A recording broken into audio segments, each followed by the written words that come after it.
Hey everyone, and welcome to This is Leadership Podcast, your intersection between your growth and your leadership. I'm Joël McLean, and I'm so happy that you're here with us today for this episode. We're going to be talking about growth mindset. So we've been talking about growth mindset for a long time now, and it's been very well researched. However, I thought maybe that I could bring it to a podcast episode, and this stems from the work that I had the privilege of doing in my previous school board, in terms of growth mindset development. So we asked ourselves the question, do we know what growth mindset is? And I think everybody pretty much has a pretty good idea of what the definition of growth mindset is. However, when we asked ourselves, well, what does it look like, when we're developing it and when we're fostering it, right? With students, with colleagues, if you're a school board level team, what does that look like? And we weren't too sure exactly what that looked like. So we really dove deep into that subject to see, well, what does it look like? What kind of tools do we need? What kind of strategies can we put into place to develop that growth mindset? So in today's episode, guys, I'm actually giving a leadership lesson on growth mindset, and I'm actually suggesting 5 different ways that you can develop your growth mindset. So hopefully you'll be able to take away something from this episode. I know I did. It's always good for me to come back on these 5 elements, of course, as a good reminder of some of the actions that I need to put into place to make sure that my growth mindset is at a good place, and that it keeps developing, and that I keep adding those tools in my growth mindset tool chest. So enjoy the episode, guys, episode 2 of season 2, and make sure to share this episode because, somebody out there is probably going to need to hear, what's in this episode. So share with your colleagues, with your friends, with your family. Growth mindset applies everywhere and is good for everybody, and everybody needs to keep their growth mindset, up to par, and their growth mindset tool chest just full of those different tools and strategies that we need to help us grow and to be a better version of ourselves. So enjoy the episode, guys. Welcome to the second episode of Leadership Hacks. I'm Joël McLean, coach, keynote speaker with Inspire Leadership Coaching. Listen, let's start it off as we started off the last episode, 52 Reasons Why I'm Happy. Let's get the deck of cards out and let's talk about, why I'm happy today. So let's get this going. I'm going to shuffle the deck. Ready, guys? Here it is. I can do hard things. All right. So this is a really interesting one because it gets me thinking about growth mindset. What is it? What is it? What does it mean? A lot of people talk about growth mindset, but do we really know exactly, aside from the definition? Carol Dweck that's done some great work on growth mindset. Beside the definition of what it is, often in the work that I've done is we talk about growth mindset, we define growth mindset, but then when we ask the question, well, what does it look like in the classroom? What does it look like with my team, with the adults, if I want to develop that growth mindset and maintain it? So then when we get down to the itty-gritty, to the action of the thing, we don't always know exactly what it looks like, right? So we got to stop and we got to make the time to think about that. Growth mindset, what is it? Where does it come from? And how do I go about to develop it? So I've got 5 suggestions for you. Here we go. Hey guys, all right, so growth mindset, we've been talking about it for a long time. If you want to look into it a little bit more, Carol Dweck has written a few books on the subject. It's been researched quite a bit. And, I'd say in the last 8 to 9 years in school systems, we've been talking about it more and more. And now what I've seen through my experience is that it's expanding. It's expanding outside of the classroom and going into, staff, right? The teachers, the teachers' assistants, the secretaries, even in other departments. We're talking about the HR department. We're talking about the finance department. So, growth mindset has become a lot more than just what the definition says, right? Growth mindset has become really a way that I want to be. The kind of person that I want to be is almost like being a growth mindset, not just exercising a growth mindset, but being a growth mindset. So, aside from the definition, how can I go about to build that, right? So where is it that I can take action intentionally to help me develop that growth mindset and understand it even more, what it looks like when I'm applying it in my life, in my work, with my kids, in my relationships, so that I can become a better version of myself. So I'm going to talk about 5 things really quickly with you. So 5 areas where you can work on in order to develop your growth mindset. So the first one is your disposition. Now, there's no particular order, right? I'm just naming 5 things. There's going to go 1, 2, 3, 4, 5. The order doesn't matter. They're each equally important. So your disposition, right? So that is really important. So disposition, what do I mean by that? What do you look like when you walk into a room? You know, when you set foot into your workplace in the morning, when you set foot at home, when you get back from work, what does that look like? What does your facial expression look like? You know, are you a person that comes off as being a positive person, or are you more of the type of person that is less positive and that usually will complain? You know, are you looking for solutions, or are you stuck on the problems? So when we talk about disposition, we're really talking about how we are. So here's an example, right? When you step foot at work in the morning, you've had your coffee, or maybe you haven't had it yet, and that's what's going to make a difference. But when you walk in, that first step into your building where you work, what does that look like? You know, if you were to record yourself without knowing, and then you'd watch it after, how would you describe how you are, what you look like, what your facial expressions are? Do you have a little hop in your step, you know, or are you just your head down and shoulders curled? And so what does that look? What does your disposition look like? If somebody looked at you, would they say, you know what? That looks like a pretty confident person. That looks like somebody that, you know, looks for solutions and doesn't stay stuck on problems. So one of the first things that I can work on is my disposition. And to be able to work on disposition is, and I'll draw a little eye here. It's a really weird eye. It looks like a cat eye here. I'm going to draw a little cat eye. Okay? We got to look for that stuff. We got to intentionally be observing ourselves and catch ourselves in those actions whenever our disposition is off, right? If I'm giving off a negative aura, then I got to do something to be able to change that. It could be straightening out my shoulders. It could be changing the look on my face. It could be, you know, asking positive questions to people. How are you? How was your weekend? You know, saying good morning, right? Saying good morning to people, saying hi to everybody that goes by. You know, what do I need to do to exude that positivity, right? So that energy is coming off of me. So that when people look at me, they say, you know what? That's somebody I want to be around, right? Because he adds value to me. Because that person gives me positivity. So what does that look like for you? What is your disposition usually when you walk into work, when you're at home, when you're at Walmart, when you're downtown? Doesn't matter where you are. What does that look like, right? And if you're seeing or you're observing things that you don't like, well, what action are you going to take to be able to change that, right? So let's work on our disposition. And because we work on our disposition, we're working on ourselves. And if we're working on ourselves, we're growing. So we're working on our mindset, right? We're adding tools in our toolkit to be able to help us with that. So that's the first one, is the disposition. Now the second one are your habits. Ooh, that's a big one. Habits, right?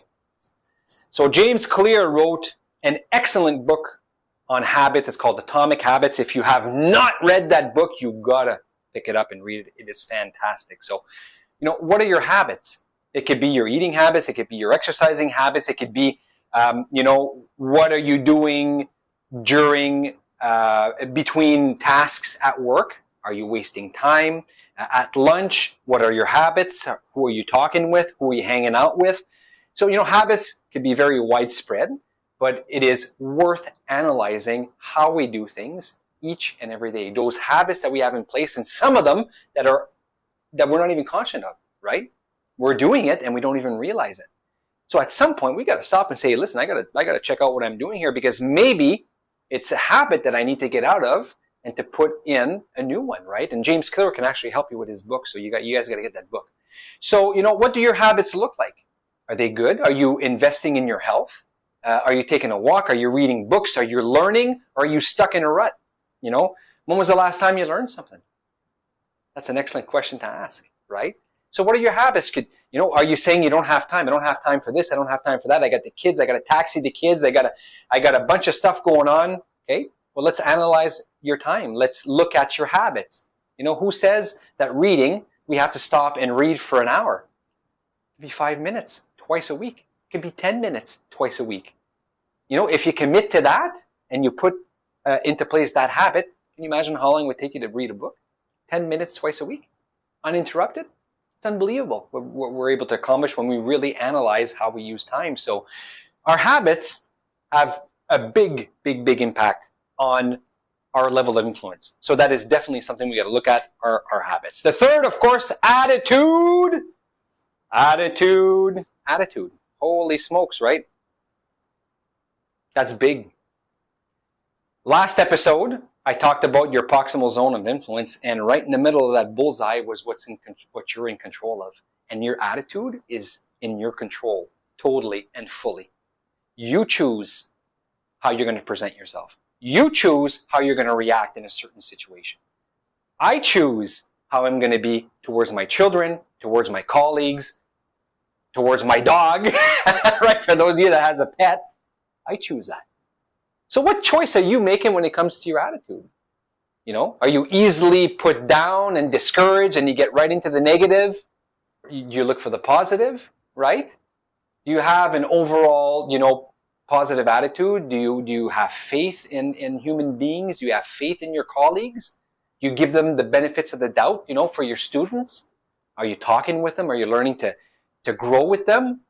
So what is your attitude when it comes to those things, right? So when you think about it, attitude, because it's in our control, we can have a huge, huge, huge impact here in terms of analyzing strategically what our attitude is, observing it, and really noticing what my attitude is in certain situations and what I need to do to change it. And it's not always easy, right?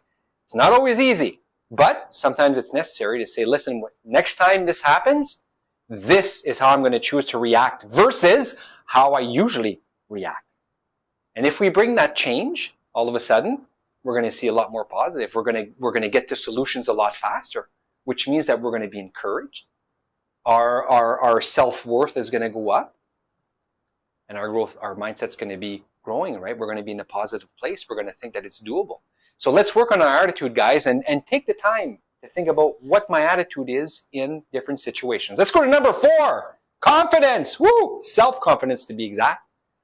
Number 4, self-confidence. Well, I think this one speaks for itself, right? If you don't think you can do it, which is one of the base premises in growth mindset, is the belief that you can do it, right? The belief that you can accomplish it. Now, maybe not now, right? Because we don't know everything right off the bat. Sometimes we got to learn stuff to be able to accomplish stuff. So then we go out and learn it and we do it. But you got to believe that, if I'm really passionate about it and I want to do it, then I got 2 options, right? I can either put things into place, I put actions into place to get me to where I want to go, or I can just sit there and complain and just imagine what it can be like if I were there. I like option number 1. I don't know about you guys, but option number 1 is much better.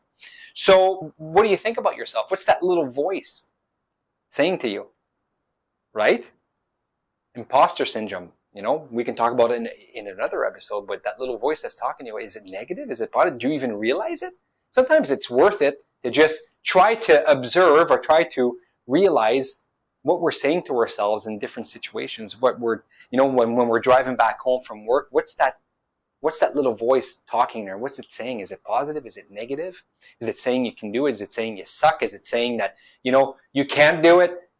We got to take a look at that. And then we got to change our language if we need to change our language. And sometimes we got to change our language just in certain situations, because we're going to be confident in certain situations and less in others, right? We're going to feel like we're well equipped for certain things, but less for others. And that's okay. That's normal. But if it's something that you want and it's something that you need, then you're going to put into action things that'll help you develop those competencies. And then you got to work on that voice. You got to tell that voice, listen, I don't want to hear that anymore, because I'm putting into place stuff that I need to put into place to get there, and I'm going to get there.